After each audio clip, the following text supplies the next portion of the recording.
a dish Khmer crab brain noodle known as crab brain noodles here. I think it's a literal translation. Meet my food adventuring partner Nunu, a Pan Am Pen native who dedicates her social media to showcasing Cambodian cuisine to the world. Over here, she has a little bowl that's not actually frames, I believe that would be the boiled up crab fast, while crab brain is the ticket selling name. This bowl of noodles is full of surprises. First the base layer, flench bean sprouts and shredded morning glory, then the carbs, a handful of rice noodles, now a parade of proteins. 2 slices of steamed pork, low succulent roasted pork, a fish cake, and half a freaking pig toe. Next a dollop of crab brain, followed by more morning glory, banana flour, and sesame flour. Finally treasures hidden in the broth, blood cake, tofu, straw mushrooms, and okra. And all of this costs only $2.50. I think we should try something from in the bowl before we get to the noodle. Okay, how about that blood cake? And that's a good blood cake, a bit solid and crumbly, lovely texture, and very salty. It's savory, it's giving me tofu, but then the more you eat it, it's a little bit livery. I would say you say it's giving me tofu. Oh my god, you're so Gen Z on the periphery here. She has all of her food just laid out in the open. You can look up here and see different sausages, beef balls, intestines, unlaid chicken, eggs, a variety of different noodles. This is what I like about Southeast Asia. It's not even 8 a.m. and people are eating stuff like noodles. For this, what do you recommend we mix it up and just take a bite up and maybe a squeeze of lime, a little bit of lime squeeze? Oh, that's a great flavor. I can't believe how much variety there is in here. There's like multiple different kinds of meats, sausage, there's a random slice of okra. I'm putting that back where I found it. How about those toes? Basically half of a hoof right here. Cheers. Sure, that's awesome. Pig foot in the morning. This is epic. I think it's very good. It's like fatty, if you like that fatty college-y texture. I am that fatty college-y texture. That's why you look young, you don't look 40. I'm technically 39. Oh sorry, soon we'll dig our chopsticks into Bam Pen's legendary dry noodles. Would you saying this is one of the top 3 most popular noodles in Cambodia? I would say top 1.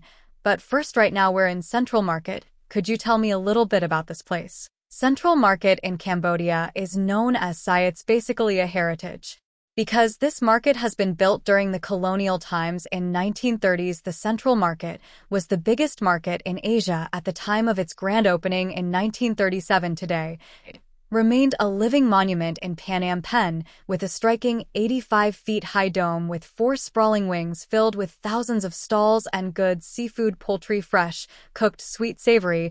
Whatever you crave, Central Market is the place to find it. Let's talk about what's in front of us. Kui Thief Phnom Penh. Right now, this is Hu in Vietnam.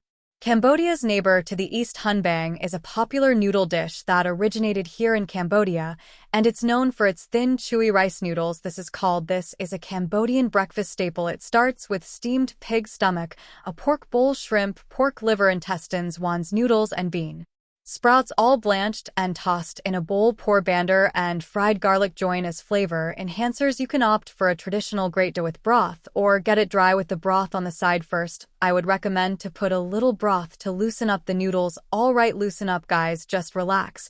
And then you want to put a little soy sauce. Then you can put this a little bit. This is black pepper. If you don't like sugar, then you don't have to put it. I want sugar for breakfast, and my favorite is this pickled chili. You eat it with every bite of your meat. I do a little squeeze of lime for myself. Okay, at some point do we eat the food, so now we mix it all, and oh my gosh, the noodles look immaculate. They look perfect, so I'm going to grab some noodles now. Cheers, cheers. And then you take a chili and put it. Oh, insanely spicy and sour. When you bite it, man, you just get a gush of heat and extreme sourness. I feel it all the way from my mouth radiating into my stomach and maybe even my small intestine. So I've got some pork meatball. Give it a little bit of a dip in fermented soy and bean sauce. Get a chili on there. Oh, that's really good. This fermented sauce, it's not peanuts, but it does provide a nutty flavor, very savory and nice deep nuttiness.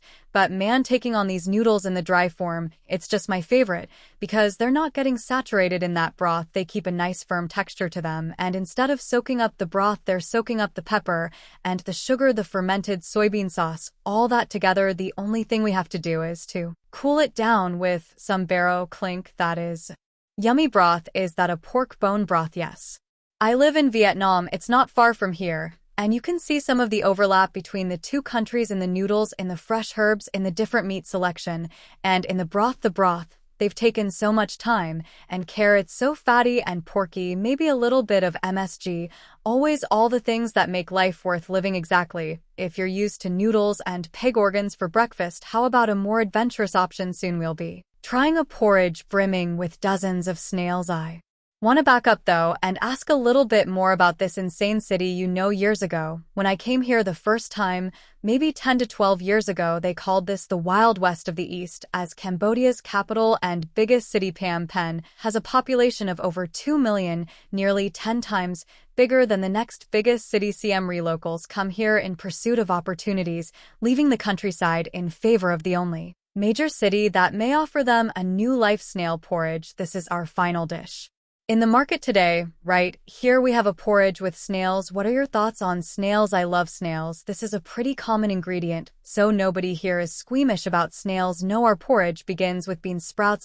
tooth coriander, shredded banana flowers, water lily stems, and flowers. Do it taste like pollen? Water hin and saspan flowers are two of the many edible flowers commonly found in Cambodian cuisine. The porridge purveyors add some white lead tree leaves, a generous heap of snails, and 2 ladlefuls of porridge with a few more snails on top. I'm going to start with just the porridge itself and then work my way up to the snails. Wow, I've been blown away. It's really good. It tastes like the porridge was made maybe with a chicken stock. It has a fattiness to it, and then a ton of lemongrass tetke. So it's a mixture of lemongrass, cafe lea, and different types of vegetables, a spiced paste that forms the base of many Samar dishes. It's commonly made by finely chopping kaffir lime leaves, gongal turmeric, lemongrass, shallots, and garlic, then grinding them together using a heavy mortar and pestle. Later today, you'll see this potent paste slide its way into countless Chimar dishes. I'm starting to think everything I see like, do you have K ice cream? But first, those snails are calling my name. That's so good. I love it. It's a very comfort food. This is like, it's winter. I've got it cold. I'm like, babe, go out and get me some snail porridge, please. Those snails have such a nice texture to them. They're a little bit chewy, but not super chewy. It tastes like they've been braised or boiled for a while until they become a little bit more tender. Those are some of the best snails I've ever had in my life. Wow, this is $2. Most of the food in the market, I would say, is affordable. Why do you think it is that food prices are so cheap here in Cambodia? Well, I think it's more affordable because the ingredients are already easily found. It's all local ingredients. Cambodia offers abundant and diverse sources of food. Tropical fruits like durian, mangoes, bananas, and coconuts, aromatic herbs like those we saw piled into our sea. In regards to protein, there's the typical poultry, beef, and pork, but you can also find insects and sometimes even some grilled rats. Part of our focus today is the impressive range of prices that you can find in Phnom Penh when it comes to street food by the end of today. Thank you for watching video. Please subscribe for visit more videos. Bye bye.